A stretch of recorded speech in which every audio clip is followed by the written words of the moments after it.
Hello students, দেব coaching সেন্টারে সবাইকে স্বাগত।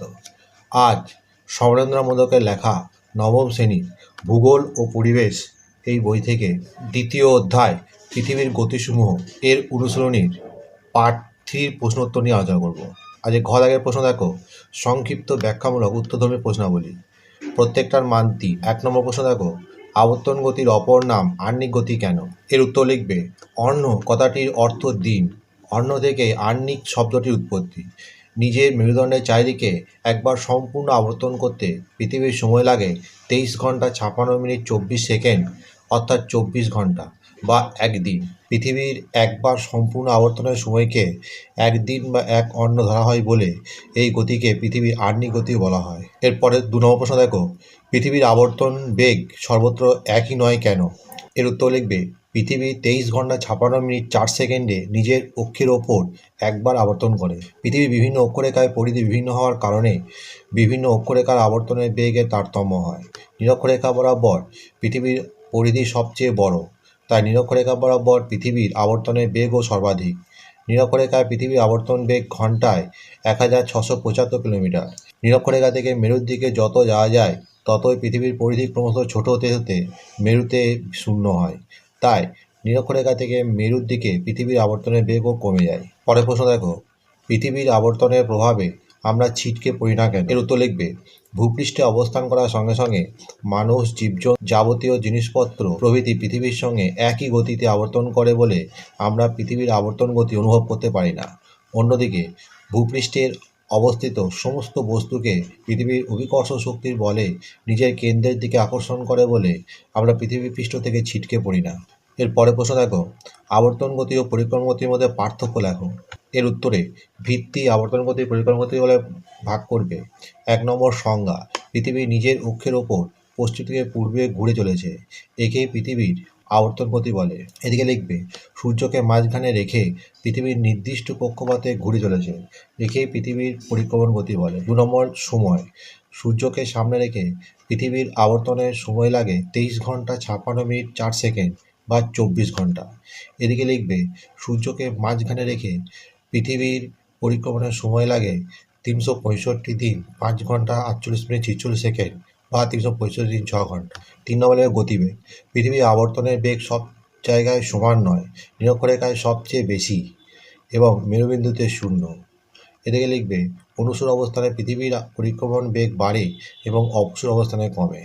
4 নম্বর লিখবে ফলাফল, আবর্তন গতির ফলে দিনরাত্রি সংঘটিত হয়, তাই এর অপর নাম আহ্নিক গতি। এর প্রভাবে বায়ু ও সমুদ্র স্রোতে দিকবিক্ষেপ ঘটে, জোয়ার ভাটার সময়ে পরিবর্তন হয়। এদিকে পরিক্রমণ গতির ফলে 1 বছর পূর্ণ হয়, তাই এর অপর নাম বার্ষিক গতি। পরিক্রমণ গতির প্রভাবে দিনরাত্রির দৈর্ঘ্যের হ্রাস বৃদ্ধি ঘটে ও ঋতু পরিবর্তন হয়। এরপরে 5 নম্বর দেখো, পৃথিবীর অক্ষ ও কক্ষের মধ্যে পার্থক্য লেখো। ভিত্তি পৃথিবীর অক্ষ পৃথিবীর কক্ষ বলে ভাগ করবে। 1 নম্বর লিখবে বিষয়, অক্ষ হলো পৃথিবীর 2 মেরুর সংযোগকারী কাল্পনিক সরলরেখা, যার উপর পৃথিবীর পশ্চিম থেকে পূর্ব দিকে ঘোরে। এদিকে লিখবে, পৃথিবীর কক্ষ হলো কাল্পনিক অভিত্তাকার পথ যেখানে সূর্যকে কেন্দ্র করে পৃথিবীর পশ্চিম থেকে পূর্ব দিকে ঘোরে।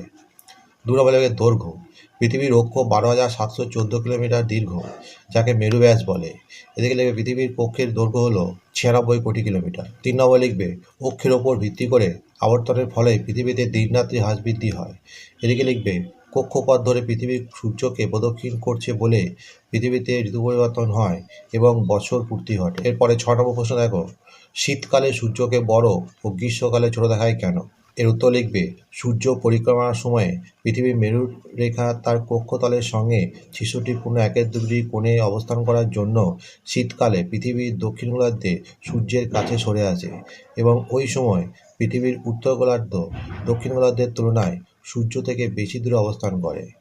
এই সময় সূর্যকিরণ দক্ষিণ গোলার্ধে লম্বভাবে বা প্রায় লম্বভাবে পড়ে এবং উত্তর গোলার্ধে তীর্যভাবে পড়ে, ফলে ওই সময় উত্তর গোলার্ধে রাত্রি বড় এবং দিন ছোট হয়। বলা বাহুল্য, দক্ষিণ গোলার্ধে এই একই সময় দিন বড় এবং রাত ছোট হয়, অর্থাৎ দক্ষিণ গোলার্ধে তখন গ্রীষ্মকাল। 21শে ডিসেম্বর মকর সংক্রান্তির দিন পৃথিবীর উত্তর গোলার্ধ সূর্যের সবচেয়ে দূরবর্তী হয়, ফলে ওই দিন পৃথিবীর উত্তর গোলার্ধের দিন সবচেয়ে ছোট এবং রাত সবচেয়ে বড় হয়। 14 ঘন্টা রাত ও 10 ঘন্টা দিন। এরপরে 7 নম্বর প্রশ্ন দেখো, অপসূর ও অনুসূর অবস্থানের মধ্যে পার্থক্য কী? এর উত্তরে বিষয় পৃথিবীর অনুসূর অবস্থান, পৃথিবীর অপসূর অবস্থান বলে ভাগ করবে। 1 নম্বর লিখবে তারিখ 3রা জানুয়ারি 4ঠা জুলাই। 2 নম্বর লিখবে পরিক্রমণ গতিবেগ। অনুসূর অবস্থানে পৃথিবীর পরিক্রমণ গতি সামান্য বৃদ্ধি পায়, অপসূর অবস্থানে পৃথিবীর পরিক্রমণ গতিবেগ সামান্য কমে যায়। 3 নম্বর লিখবে সূর্য থেকে পৃথিবীর দূরত্ব প্রায় 14,70,00,000 কিলোমিটার, এদিকে লিখবে প্রায় 15,20,00,000 কিলোমিটার। 4 নম্বর লিখবে পৃথিবী থেকে আপাত দৃষ্টিতে সূর্যের আকার। অনুসূর অবস্থানে পৃথিবী ও সূর্যের মধ্যেকার দূরত্ব সবচেয়ে কমে যায় বলে এই অবস্থানে পৃথিবী থেকে সূর্যকে সামান্য বড় দেখায়। এদিকে লিখবে অপসূর অবস্থানে পৃথিবী ও সূর্যের মধ্যেকার দূরত্ব সবচেয়ে বেড়ে যায় বলে পৃথিবী থেকে সূর্যকে সামান্য ছোট দেখায়। এরপরে 8 নম্বর প্রশ্ন দেখো, অধিবর্ষ কেন গণনা করা হয়? এর উত্তর লিখবে পৃথিবীর সূর্যের চারপাশে একবার ঘুরে আসতে 365 দিন 5 ঘন্টা 48 মিনিট 56 সেকেন্ড সময় লাগে, যা 365 দিনের চেয়ে প্রায় 6 ঘন্টা বেশি। এই অতিরিক্ত সময় পৃথিবীর 4 বছরে প্রায় 1 দিন, 4 গুণিত 6 সমান 24 ঘন্টা হয়ে যায়।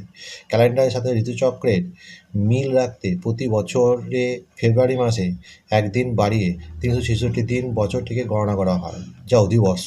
এরপরে 9 নম্বর প্রশ্ন দেখো, মেরুজ্যোতি কেন সৃষ্টি হয়?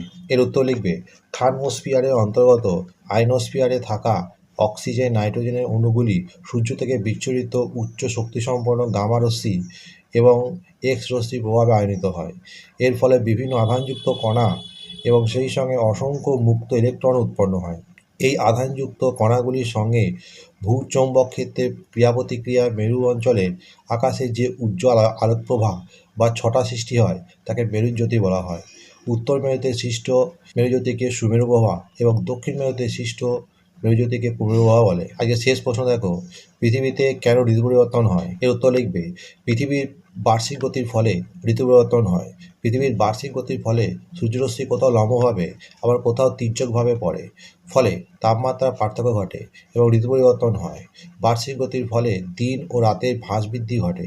কোনো কারণে দেহভাগের পরিমাণ রাতের পরিমাণ হতে দীর্ঘ হলে সেই স্থান বায়ুমণ্ডল অধিকতর উষ্ণ থাকে।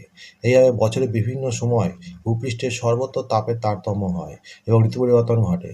তাছাড়া সূর্যরশ্মি পতনের কৌণিক তারতম্য ঘটার কারণে ঋতু পরিবর্তন ঘটে। বন্ধুরা, এখানেই শেষ করছি। পরবর্তী ভিডিওতে আবার দেখা হবে। ভিডিওটি ভালো লাগলে অবশ্যই লাইক, কমেন্ট, শেয়ার করবে।